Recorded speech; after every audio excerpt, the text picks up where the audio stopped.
Debt ceiling is done. What's next? Now, worries over the debt ceiling have had the stock market on edge, yet the Saturday night deal to avoid a default may not trigger a big relief rally. That's because aggressive Fed tightening and the end of the last COVID-era fiscal giveaways appears likely to help push the U.S. economy into recession later this year.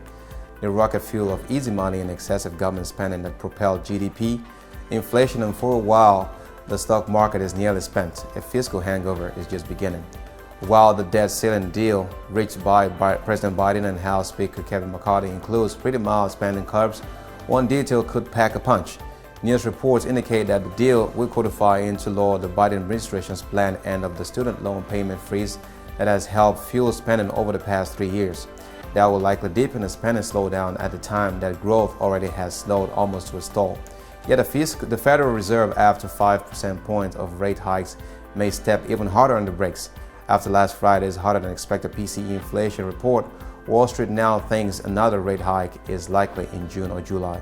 Meanwhile, any debt ceiling relief for investors will be fleeting because the stock market is about to lose its own fiscal support.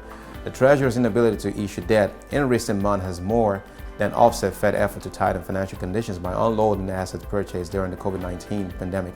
But Treasury issuance is about to surge following a deal to raise the debt ceiling. That means we're about to get Fed quantitative tightening on steroid. Debt ceiling deal. Facing the possible June 5 debt ceiling breach, Biden and McCarthy reached a deal with much more modest spending curves than House Republicans proposed. Instead of cutting discretionary spending back to 2022 levels, the cuts would hold non-defense spending at roughly 2023 levels while exempting military and veterans health spending. For fiscal 2025, the discretionary budget allowance increase would be limited to 1% below the rate of inflation. The deal tightens work requirements for adults without children to receive food aid while exempting the homeless and veterans. It also trims $10 billion from the extra $80 billion in IRS funding that Democrats passed to boost tax enforcement. The White House has been resigned to at least modest discretionary spending cuts as part of a debt ceiling deal, even if President Biden had attempted an end run, such as by declaring that the debt limit is itself unconstitutional. He would have still needed the GOP-controlled House to sign off on the 2024 budget before the new fiscal year begins October 1. Now, failing that, the government might have shut down until the parties reach a spending deal.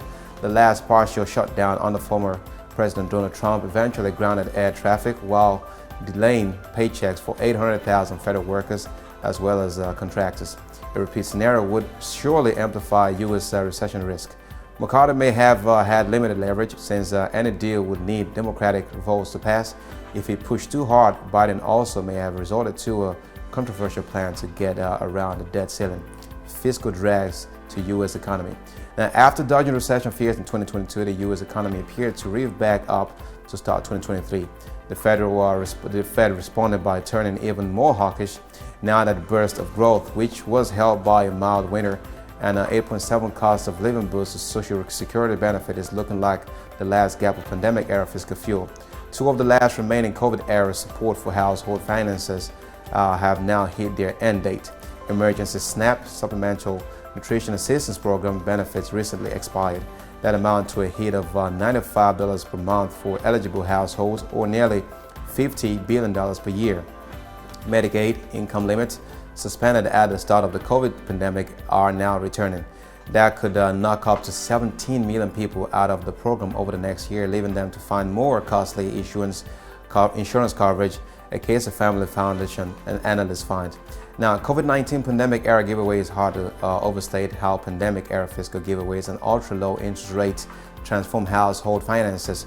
3 rounds of stimulus checks, unemployment benefit that were more generous than many paychecks, and expanded child tax credit helped Americans amass $2.3 trillion in excess savings by late 2021 summer, a Federal Reserve study found.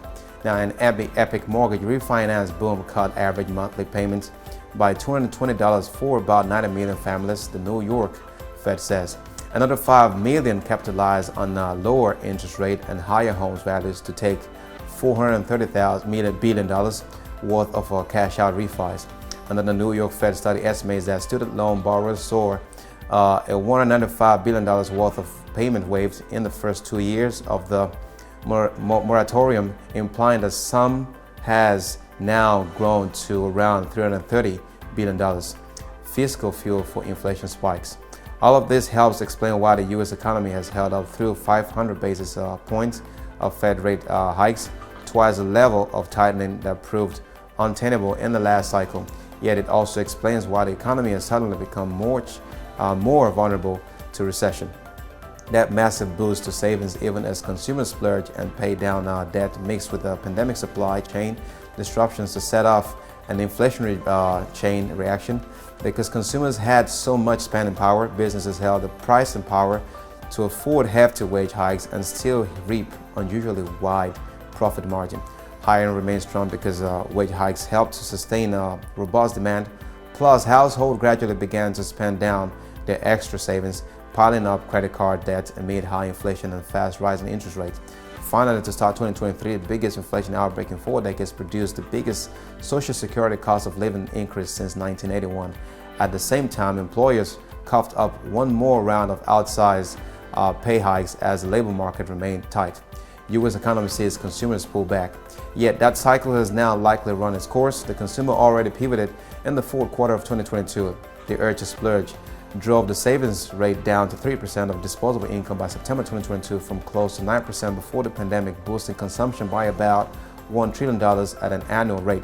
But caution then started to creep in, raising the savings rate to 4.1% of the disposable income by April.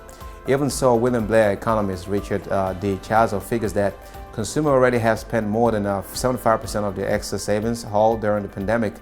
Retail sales, after a cola-flavored income bounce to start the year, have trended lower over the past 3 months, slipping about 1% in April versus January's level. Walmart and Home Depot, which both announced big minimum wage hikes early in the year, have seen consumers take a step back. Walmart CFO John Rainey cited the end of emergency SNAP benefit and smaller tax refund as contributing factors. Stock market rally faces liquidity storm. Now, with hopes for a debt-ceiling deal and blockbuster earnings from artificial intelligence play NVIDIA lifted the stock market, the S&P 500 ended last week and it's at its highest close since August. Yet investors would or should be on guard for a stock market pullback if history is a guide. The S&P 500 rallied a few weeks ahead of the 2011 debt limit deadline, but the stock market turned down ahead of the deal and the sell-off continued as the ink dried. The S&P 500 dived more than 10% in 2 weeks surrounding the August 2 debt ceiling deal. A replay of that stock market sell-off is far from certain, since debt ceiling negotiators didn't need a push from financial market stress to reach a compromise. The rally in artificial intelligence stock also might have legs. Still, investors have reasons to worry that the immediate aftermath of a debt ceiling deal might not be pretty as the dam on Treasury issuance bursts. For regional banks competing with high bond yields as they try to minimize deposit flights, the coming increase in Treasury issuance is likely to make things worse, Simon wrote. That risk is further tightening of lending standards. Barry Knowles of microeconomics told clients in an audio note that he sees the S&P 500 falling as low as 3,850 as a reprieve from Fed quantitative tightening abruptly ends. We are on the verge of what we would describe as a liquidity storm, he said.